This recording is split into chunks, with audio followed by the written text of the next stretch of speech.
So in your book, you provide several definitions of evangelicalism. You trace historical definitions, you talk about the Bebbington quadrilateral, but ultimately you state that there is no consensus around what evangelicalism is. How do you define what evangelicalism is? And has your conception changed over time as you've researched and written this book? I think it's probably helpful to separate evangelicalism as an institution, as a movement, from what an individual self-identified evangelical would feel called to be and called to represent to the world around them. I think certainly evangelicalism writ large is a sort of religious movement as much as it is a social and cultural phenomenon.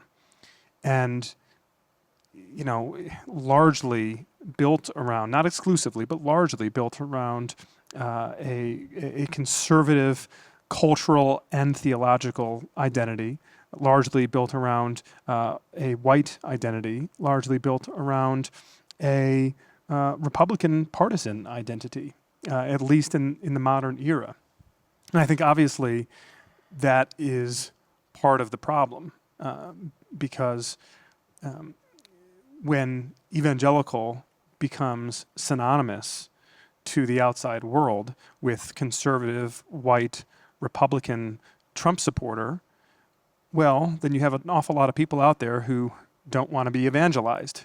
They're not real interested in what you're selling, even if what you're selling is Jesus, or even if that's what you say that you're selling.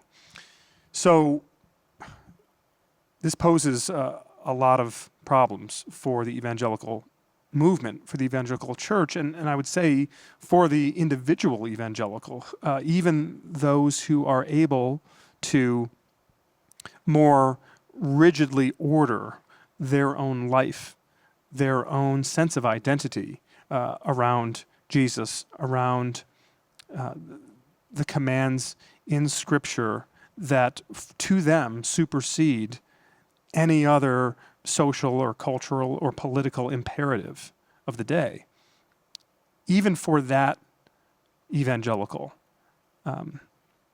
who wants to do right by the terminology, and for whom the terminology is precious and really means something to them at a deep spiritual level, I think they struggle to do the thing that they are called to do, which again is to evangelize. It is to share that good news of the gospel of Jesus Christ with an outside world that has come to view evangelical as a dirty word.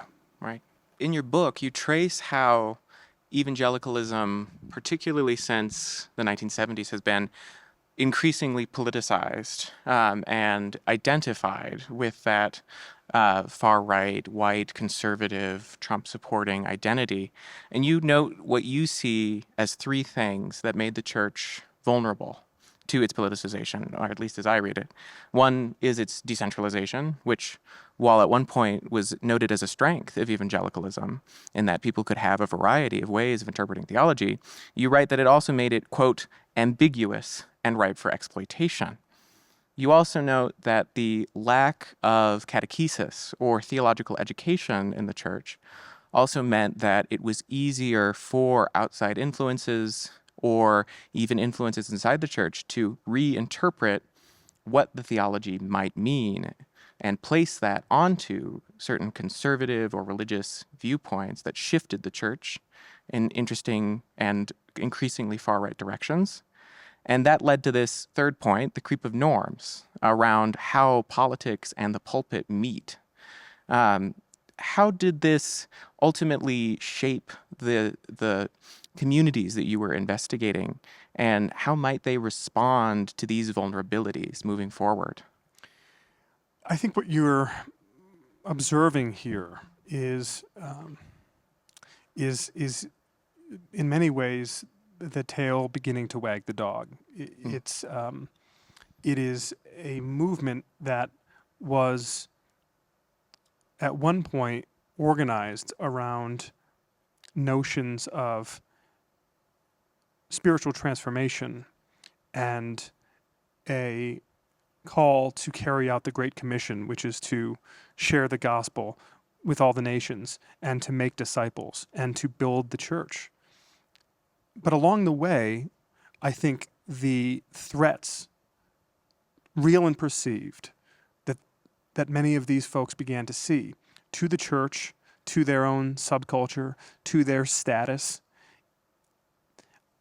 I think it began to sort of slowly at first, and maybe subconsciously, but then more and more consciously, what it did was it invited a changing definition of what it meant to be a Christian, what it meant to be an evangelical Christian. You started to see a broadening of the definition, while at the same time a narrowing of the sort of the chosen people for whom the church was really their home. The church, I think, in many ways, which is meant to be inclusive in its outreach, even though the gospel itself is exclusive in its claims. Jesus saying that I am the way, the truth, and the life. No one can come to the Father but through me. And yet, the gospel was never exclusionary. The good news was meant to go to everyone, to all nations and tribes and peoples and tongues. And there was no ambiguity in the early church when Paul wrote that there is no slave or free, no Jew or Gentile, no man or woman, but that we are all one in Christ Jesus. In that spirit, the early church was radically successful in engaging a world around it that was threatening and that was strange and that truly did represent almost an existential threat to these Christians. All of that to say that when you sort of examine 2,000 years later, the way in which Christians began, and Christian institutions began responding to these threats by not turning to the cross, not doubling down on these distinctive ideals of Jesus Christ, but rather by conforming to the world around them and by, in many ways, sort of turning to the sword of Caesar, sort of layering in all of these extra biblical definitions and identities that became almost interchangeable with their religious identities. At that point, it became less about taking the gospel to the ends of the earth and building the kingdom of God, and it became much more reactionary, became much more protective, and really, I think many of the interests and the incentives surrounding these Christian institutions in America became unrecognizable to the point where they were fighting to preserve something that they believed was theirs, rather than sort of embracing this homelessness, this exile that the early church had sort of passed down to us, and that Christ himself had assured us of. And I think that sort of that very American, that dare I say, that singularly American phenomenon is why Christians all the world over look at us with their head sort of cocked to the side, trying to understand how we could interpret the gospel so dramatically differently than they do. Yeah, I think the tone of defensiveness that you note, this idea that somehow evangelicalism had something that was rightfully its, that it needed to protect, was also something that I think these vulnerabilities, these shifting norms that you note about the church, they led to increasingly heated rhetoric, as the idea that the stakes of what is being defended, which, ultimately to me reads as a white Christian norm, a patriarchal one, so on and so forth, a conservative one, certainly. And as it becomes increasingly mapped onto those values, it shifts further and further rightward and becomes, in what to me seems like you're reading, co-opted ultimately to a political cause, a pursuit of power. And you note, for instance, the need to ally with what Jerry Falwell Sr. called co-belligerents, people who shared ultimate ends, even if by different moral standards, ideologies, reasons for asserting power. How has this new, as you call it, moral political framework reshaped the evangelical movement? And to what degree has it become ingrained in the ways that evangelicals come to expect what their relationship to politics is? Well, I think if we're operating from a baseline here where we recognize that the dangers posed to Christianity as evangelicals saw it in the 1970s, certainly on into the 1980s and the turn of the century, and to present day, what's worth, I think, emphasizing is how, for as silly and as overstated and hyperbolic as much of this rhetoric was 50 or 60 years ago, you can look at the country now, you can look at the culture now, and actually empathize to some degree with evangelicals who look around and say, this isn't our country anymore. Everything has changed. This is no longer a nation that carries with it this sort of distinct identity of a nation sort of inspired by and fundamentally in service of or in the pursuit of a Judeo-Christian ethic, right? Look at the ways our social mores have changed. Look at the way that our laws have changed. Look at how public opinion has changed. And you can sort of understand that this panic that was manufactured in a really cynical way generations ago is now actually, it's more defensible. The panic itself is not defensible, but the observation that so many of these people have, that their values are under attack and that the country has turned its back on Christian ideals. You can sort of see in this 21st century context, this context of the here and now, you can understand why they would reach those conclusions. And yet, you return to the question of how then shall we live? What is the appropriate Christian response? And I think all too often, what we have seen from the church and from the institutions of American Christianity is a willingness to jettison Christian virtue in the pursuit of preserving Christian virtue.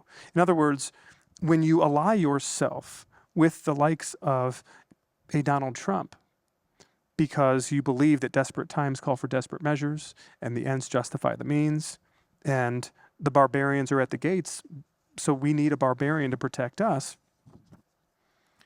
you are effectively ceding whatever moral high ground you thought that you had, but you're also delegitimizing the claims of Christianity itself in some way. You are contributing to the erosion of the church's credibility at a time when the church is desperate to regain its credibility.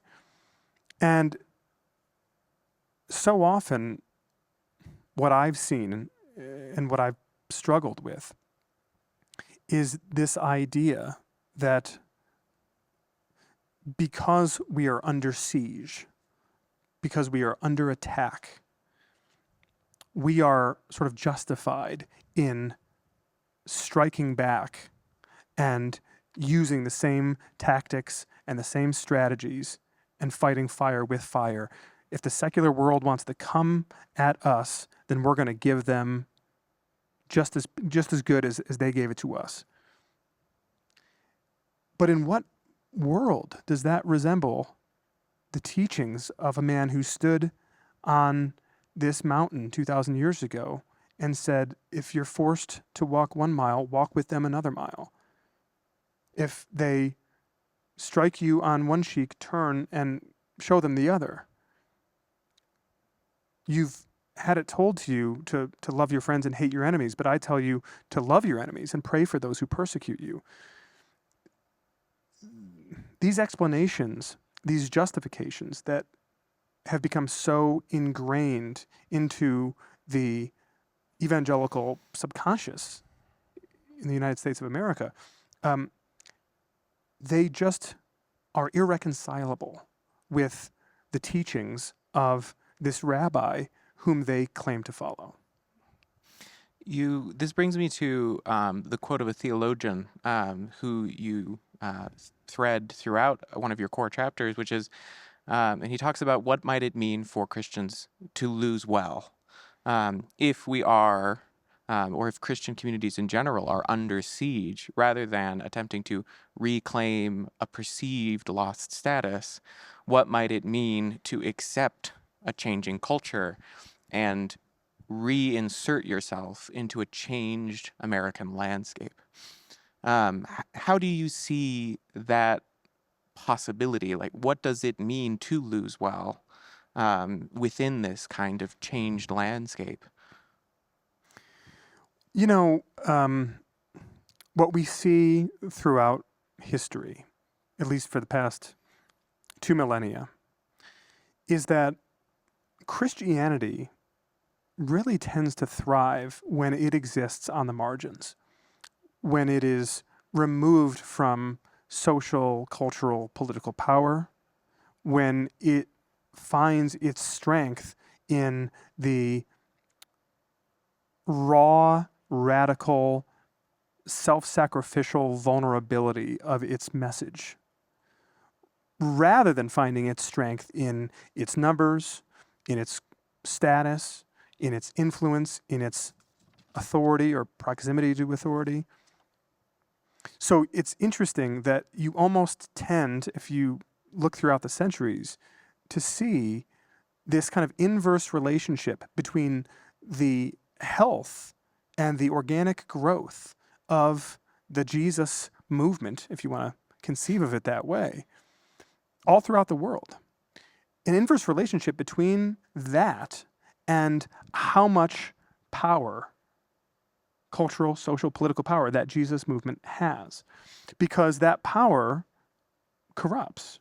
And it tends to corrupt in ways that rob the church of this distinctiveness. And you know, Jesus says, you know, if the salt loses its saltiness, what is it good for? To throw it on the ground, to trample it under your feet. What good is it to have salt that isn't salty, right? So if he calls us the salt of the earth, I mean, I think when you sort of get into the Greek etymology here and nerd out a little bit on some of the biblical language, it seems very clear to me, having studied this, that what he's saying is that you are unique. You are unblemished. You are set apart for a purpose. But when you begin to conform yourself to the patterns of the world around you, even if you believe that doing so is part of a sort of grander scheme, a three-dimensional chess game where it's actually helping you to promote the gospel or to share the witness for Jesus in the long term, but you're sort of having to, no, you have corrupted yourself. You have compromised yourself. And in so doing, you have, I think, kneecapped your own ability to witness for the gospel in a way that is believable. I think I work in journalism, and I know better than most that reputation is everything. Credibility is everything. And it takes a long time to build it up, but it can be squandered very quickly. And there's a part in my book where I conjure this sort of very ugly metaphor where I talk about evangelicals treating politics the way that a suburban dad treats a weekend in Las Vegas. Like it's this self-contained escape where the norms and the rules and the behaviors of their everyday life don't apply. But the problem is, what happens in politics doesn't stay in politics. And the same way that you might stop taking marital advice from your neighbor if cell phone footage emerged of that neighbor doing cocaine with strippers in Las Vegas.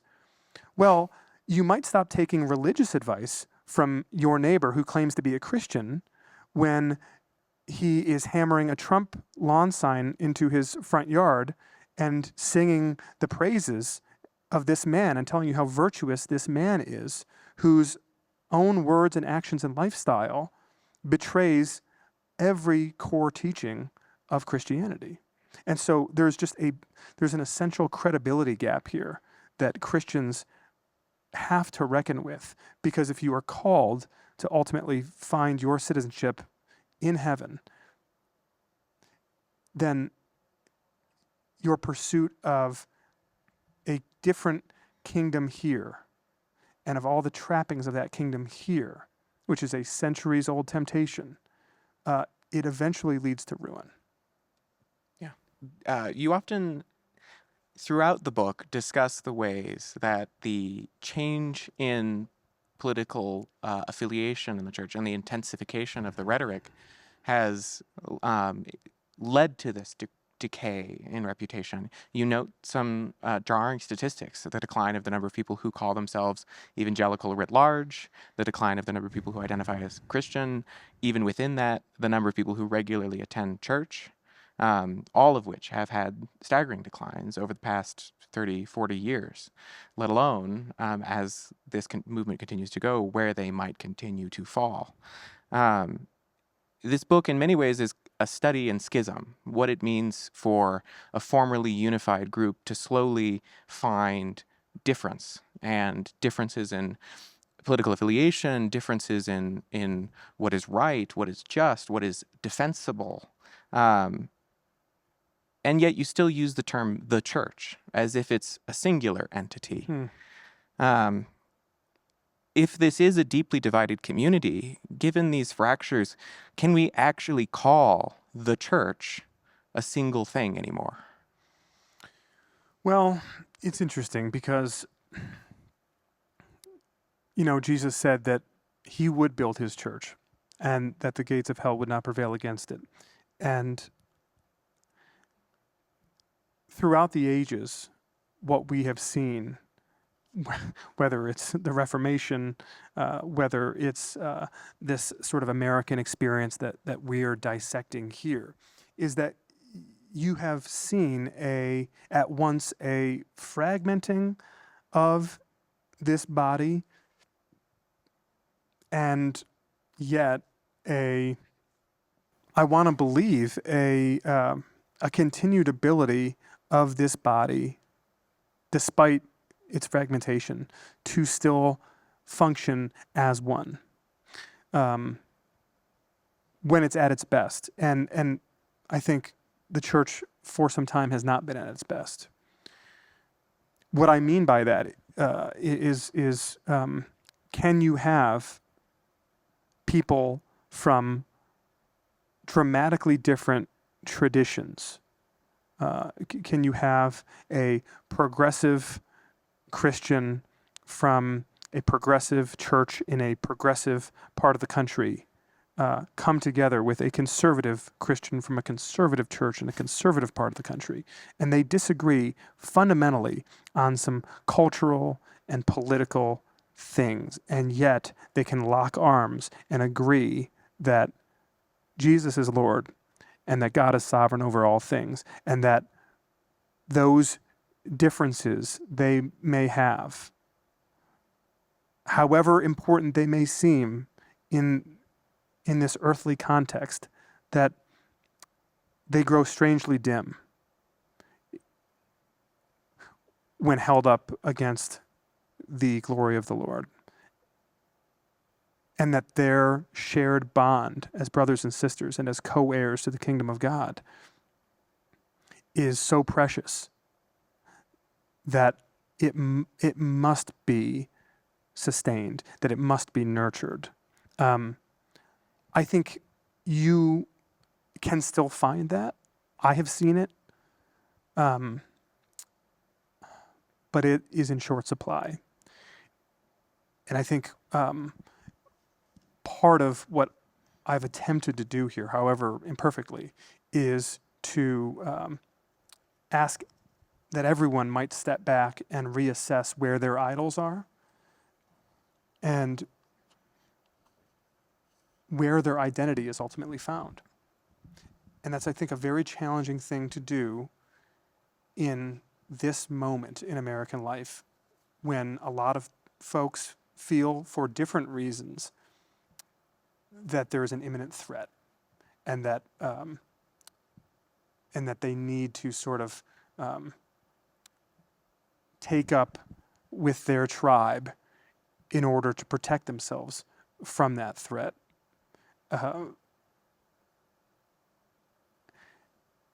And maybe once this moment passes, we'll all look back at this and be a little bit ashamed of the role that we played or didn't play in the church getting to this point. But I, for one, choose to retain some shred of optimism that if in fact God is sovereign, and if in fact these events were ordained by him, and that all of this will work together for good for those who love him, then I have to accept the ugliness and the discomfort of these moments. And they are ugly, and they are really uncomfortable. But it diminishes my faith in man. It does not diminish my faith in God. I think by way of closing, you've noted several things that evangelicals might do or focus on or re-emphasize as they attempt to continue to carry out what you see as the mission of evangelism within the church. What is it that you see in order to reclaim or reorient or head in that direction again? What should evangelicals be fighting for?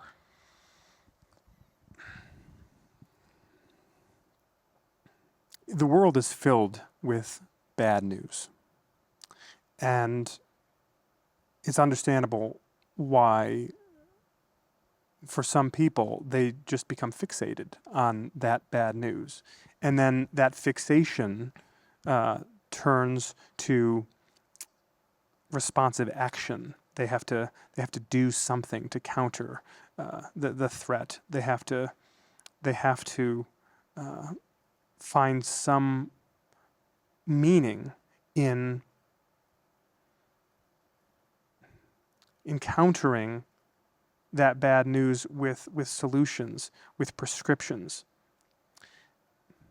But I think for those of us who believe that, in fact, this eccentric rabbi from 2,000 years ago, who preached this completely radical new program that no one could make sense of at the time, and that made him an enemy of all the authorities of his age, and that ultimately led to his execution.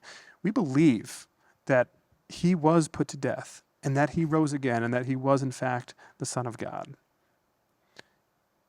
Then we have such good news, and it is of such great joy, and that it is so overwhelming. How can we possibly dwell on the bad? How can we allow our actions, our words, our identities to be driven by or rooted in all of the bad news, all of the threats, all of the challenges, all of the anger, all of the brokenness? It seems to me that if in fact we believe that the only cure for a hurting and desperate world is Jesus, then we should get back to Jesus. My dad was a pastor, and I lost him 5 years ago this summer. And one of the things that he used to say from the pulpit all the time that really stuck with me was he would say that, if we're Christians, then we are in sales, not in management. Meaning that your job is not to worry about the collapse of the world around you. Your job is not to try to prop up something that is broken. Your job is not to be filled with angst and anxiety about everything that's going wrong and be trying to sort of put it back in its proper place. You'll never be able to. Your job is not to manage the world around you, the culture around you, the people around you. Your job is to sell the good news of Jesus. And if you can do that with your words and much more importantly with your actions, then I think there's a certain peace that surpasses understanding that will in fact settle over your heart as a believer, a peace that you will never find in the culture wars or in the political conflicts of the day. The only real solution to this is what we thought it was. But I think we have to begin reorienting our entire approach and looking at the world through the lens of Jesus rather than looking at Jesus through the lens of the world. A powerful note to end on. Thank you for joining us in this dialogue and for sharing your work with us today and later in your lecture. It's been a pleasure to have you. Thank you. Thank you, Ben. I really enjoyed it. Appreciate it.